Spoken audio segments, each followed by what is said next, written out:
दोस्तों, मेरा नाम है निहारिका सिंह और आज मैं आपको बताने वाली हूँ नेहरू जी के जन्म से संबंधित उस घटना के बारे में जिसे बहुत ही कम लोग होंगे जो जानते होंगे। तो चलिए शुरू करते हैं। एक बार की बात है, पंडित मदन मोहन मालवीय जी, पंडित दीनदयाल शास्त्री जी और मोतीलाल नेहरू जी, ये तीनों हरिद्वार के पास ऋषिकेश गए हुए थे। तो जो पंडित मदन मोहन मालवीय जी थे वे शुरू से ही श्रद्धालु प्रकृति के थे। उनका प्रतिदिन का नियम था कि वे गंगा तट पर भ्रमण के लिए जाते थे और जब वहाँ पर उन्हें ऐसा कुछ पता चलता था कि कोई सिद्ध योगी हैं जो तपस्या कर रहे हैं तो वे उनके दर्शन करने के लिए भी जाया करते थे। तो ऐसे ही एक शाम की बात है, उन्होंने एक पेड़ पर एक जटाधारी साधु के दर्शन किए। उसी पेड़ की उन्होंने देखा कि उसी पेड़ की एक नीचे की डाली पर उनकी हांडियाँ लटक रही थी। तो वे लोगों से उनकी पूछताछ करते हैं। पूछताछ करने पर उन्हें पता चलता है कि वे योगी महाराज उस पेड़ पर रहकर ही तपस्या करते हैं और वे पेड़ से केवल प्रातःकाल एक बार ही नीचे आते हैं और गंगा स्नान के लिए जाते हैं। गंगा स्नान से लौटकर यदि उनको उनकी हांडी में कुछ खाने के लिए मिल जाता है तो वे उसे प्रसाद स्वरूप में ग्रहण कर लेते हैं और यदि उन्हें उनकी हांडी में कुछ नहीं मिलता है तो वे योगी महाराज बिना कुछ खाए ही वापस पेड़ पर चढ़ जाते हैं। यह सब सुनकर मदन मोहन मालवीय जी की उन योगी के प्रति श्रद्धा काफ़ी बढ़ जाती है। अच्छा, अगले दिन ये तीनों उनके दर्शन के लिए प्रातःकाल से कुछ समय पहले ही उस पेड़ के पास पहुंच जाते हैं। तो देखते हैं कि वे योगी तो वहाँ नहीं थे, वे शायद गंगा स्नान के लिए गए हुए थे। जब वे योगी वापस आते हैं तो उनके हाथ में एक जल से भरा हुआ घड़ा रहता है। अब वे योगी काफ़ी वृद्ध रहते हैं पर उनकी देह जो थी वो काफ़ी उसमें तेज था, चमक रही थी एकदम। जब वे योगी उनके पास आए तो इन तीनों ने उनको प्रणाम किया। प्रणाम करने के बाद योगी ने उनसे बोला कि आप क्या चाहते हैं। तब मालवीय जी और शास्त्री जी मोतीलाल नेहरू की तरफ इशारा कर कर बोलते हैं कि इनको पुत्र की अभिलाषा है। अब वो योगी राज नेहरू मोतीलाल नेहरू जी की तरफ निगाह कर कर देखते हैं और बोलते हैं कि इनके नसीब में तो पुत्र है ही नहीं। जब उनकी बात वे दोनों सुनते हैं तो दोनों एक साथ बोल उठते हैं कि आप तो कर्म योगी हैं, आपके लिए कुछ भी कर पाना संभव है, आपको हमारी सहायता करने से हिचकिचाना नहीं चाहिए।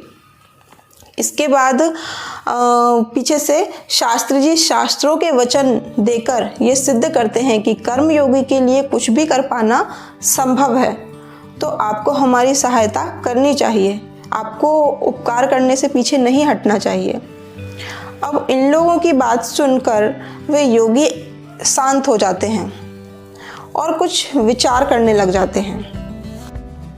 फिर वह योगी अपने घड़े से कुछ जल लेकर उसे 3 बार ज़मीन पर छिड़क देते हैं और चौथी अंजनी जल लेकर उसे मोतीलाल नेहरू जी के ऊपर छिड़क देते हैं। इसके बाद मदन मोहन मालवीय जी लिखते हैं कि वे योगी हमारी तरफ देखते हैं और बोलते हैं कि आप लोगों ने मेरे साथ बड़ी ज्यादती की है, आप लोगों ने मेरी जन्म जन्म की तपस्या का फल मुझसे ले लिया। ऐसा बोलकर उन योगी का चेहरा एकदम फीका पड़ जाता है और फिर वे बिना कुछ बोले वापस अपने पेड़ पर चढ़ जाते हैं। इसके बाद ये तीनों भी जहाँ रुके हुए थे उस जगह पर वापस चले जाते हैं।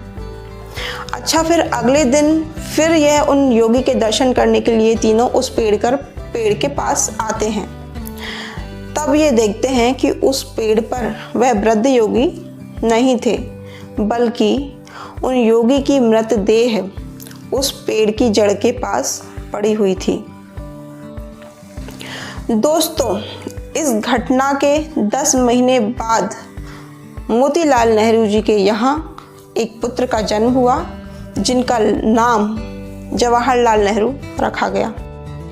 पंडित जवाहरलाल नेहरू जी के जन्म से संबंधित इस कथा को स्वयं मालवीय जी ने लिखा था और दिल्ली के एक शेर पंजाब नामक उर्दू पत्र ने इसको कहीं से प्राप्त करके प्रकाशित भी किया था।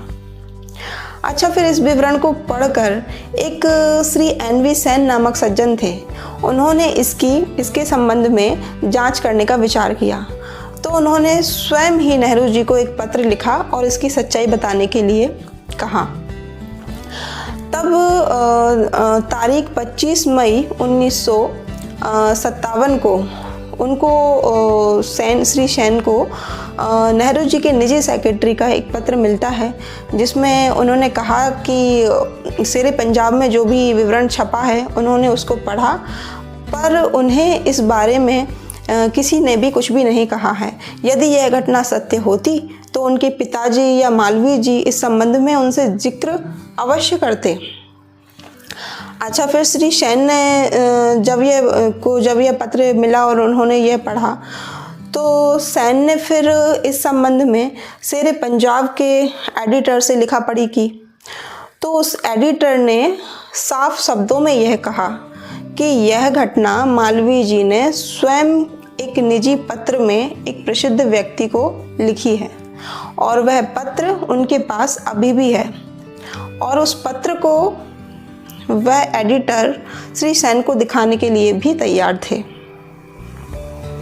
तो इस दृष्टि से तो यही कहा जा सकता है कि उन दोनों बुजुर्गों ने किसी खास कारणवश जवाहरलाल नेहरू को इस सच्चाई के बारे में नहीं बताया हो।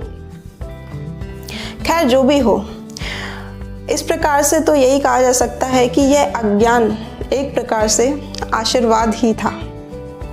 तो दोस्तों, आपको यह जानकारी कैसी लगी मुझे कमेंट कर ज़रूर बताइएगा, और मेरे चैनल को लाइक, सब्सक्राइब एंड शेयर कीजिएगा। धन्यवाद।